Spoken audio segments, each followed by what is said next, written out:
I still hear the chains on the tree. They were meant for goats, but he used them on us. My father, to the world, he was a man of respect, but to us, he was a shadow, a storm, a curse that lived under our roof. Before my mother died, she was never treated like a wife. She was treated like nothing.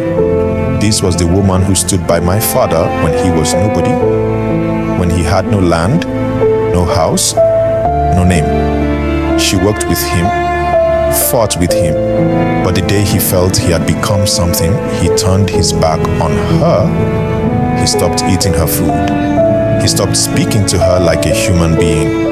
He blamed her for his slow life. When sickness struck her, he did not care. She lay on a mat, burning with fever, while he spat on the ground and walked away. One day, he returned from Port Harcourt with another woman. Just like that, my mother was left to die in silence, like an old torn wrapper. She closed her eyes with no one to hold her hand. And my father, he never shed a single tear. After she was gone, life became worse. We lived in a mud house that could not keep out the rain. When the sky opened, water rushed in. We woke in the night, standing on our mats, shivering in the flood. I remember pressing my back to the wall with my sister beside me, watching drops fall through the roof, wishing for a home. But home had died with my mother. We had nothing, no money, no food. Our father abandoned us like dirt. So we carried baskets on our heads, walking miles under the burning sun, selling firewood, vegetables, anything. Our legs swelled, our stomachs cried out. But we kept moving, because stopping meant starving. The worst came the day my brother went to collect Gary on credit. No shoes, no bicycle, only his thin legs and tired body. On the way back, a motorbike struck him down. They carried him home, broken and bleeding. He cried out, "Mama, Mama." But Mama was already gone. I held him in my arms, wishing I could take his pain. And my father, he was nowhere. He did not come. He did not care. The world never saw his wickedness. In the village square, he laughed with the elders. He poured palm wine. He prayed to the ancestors. They called him a strong man. They bowed to him. But in our house, he was the storm. His footsteps froze our blood. His silence was sharper than shouting.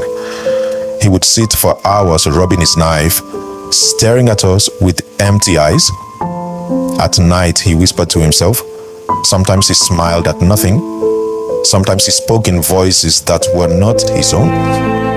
Once, my sister asked me, "Who is he talking to?" I had no answer. One rainy night, when the roof leaked, he said it was our fault. He dragged my sister outside, tied her to the goat tree with iron chains, and left her under the storm.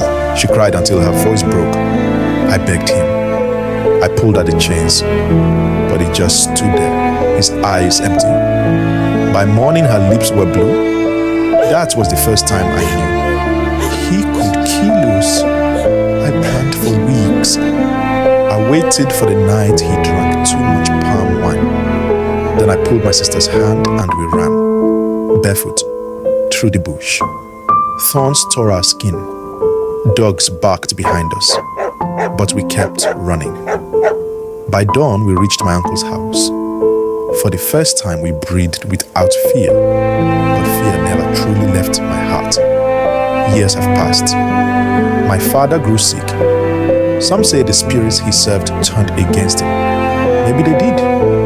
But when I walk by the old compound, I still hear him. His footsteps in the dust. Slow, heavy, circling. And sometimes when the wind blows, I hear the chains against the tree, as if he is still there, watching, waiting,